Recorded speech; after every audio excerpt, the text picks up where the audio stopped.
Astrology আৰু আধ্যাত্মিক channel যোগাদিত্যলৈ আপোনালোকক স্বাগতম। ছিগনেচাৰত আছে অজান তথ্য আৰু আপোনাৰ ব্যক্তিত্বৰ প্ৰতিচ্ছবি। আছে আৰু গ্ৰহৰ প্ৰভাৱ। বিশ্বাস ৰাখক আপুনি পৰিৱৰ্তন হ'বই। ছিগনেচাৰক পৰিৱৰ্তন কৰক আৰু আপুনি গ্ৰহৰ শুভ প্ৰভাৱক আমন্ত্ৰণ কৰক। নমস্কাৰ বন্ধু বান্ধৱীসকল, আজি পোনপ্ৰথমেই ৰঙৰ উৎসৱ ফাকুৱাই আপোনালোকৰ জীৱনৰ ৰঙেৰে যাতে মধুৰ কৰক, শান্তিময় কৰক, সুখৰ কৰক, তাৰেই কামনা কৰি ছিগনেচাৰ এষ্ট্ৰলজিৰ আজিৰ খণ্ডত বুধ আৰু বৃহস্পতিয়ে আপোনালোকৰ জীৱনত কেনেকৈ ছিগনেচাৰত প্ৰভাৱিত কৰে তাকে ক'বলৈ ওলাইছোঁ।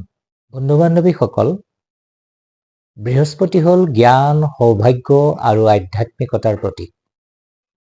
যিসকলৰ নৱম আৰু পঞ্চম স্থানত গুৰুৱে শুভ দৃষ্টি প্ৰদান কৰে, তেওঁলোকৰ সুখী দাম্পত্য জীৱনেই নহয়, আধ্যাত্মিকতা, জ্ঞান আৰু সৌভাগ্যৰে তেওঁলোকৰ জীৱনলৈ শুভ সংবাদ কঢ়িয়াই লৈ আহে। যিসকলৰ ছিগনেচাৰত বৃহস্পতিৰ প্ৰভাৱ পৰে, এটা কথা স্পষ্টভাৱে দেখিবলৈ পোৱা যায় যে তেওঁলোকৰ প্ৰথম আখৰটো সদায় ডাঙৰ হয়। যিসকলৰ প্ৰথম আখৰটো ছিগনেচাৰত সদায় ডাঙৰ হয়, অইন আখৰতকৈ বহুত ডাঙৰ হয়, তেতিয়াহ'লে আপোনালোকে নিশ্চিতভাৱে গম পাব যে আপোনালোকৰ জীৱনত বৃহস্পতিয়ে শুভ দৃষ্টি প্ৰদান কৰিছে। বুধ হ'ল নৱগ্ৰহৰ যুৱৰাজ, বালক গ্ৰহ। বুধ উচ্চ হ'লে মানুহক প্ৰখৰ বুদ্ধিমত্তা, বাকচাতুৰ্যতা, ক্ষিপ্ৰতাৰে কাম কৰা আৰু সিদ্ধান্ত লোৱাৰ ক্ষমতা, উদ্ভাৱনী শক্তি, ব্যৱসায় বাণিজ্যত উন্নতি প্ৰদান কৰে।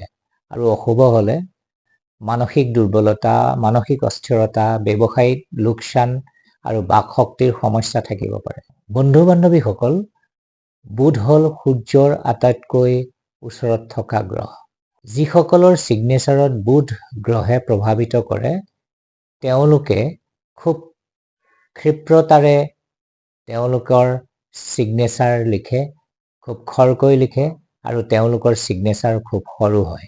বন্ধু বান্ধৱীসকল, আজি বুধ আৰু বৃহস্পতিয়ে কেনেদৰে আপোনালোকৰ ছিগনেচাৰত প্ৰভাৱিত কৰে তাকে আলোচনা কৰিলোঁ।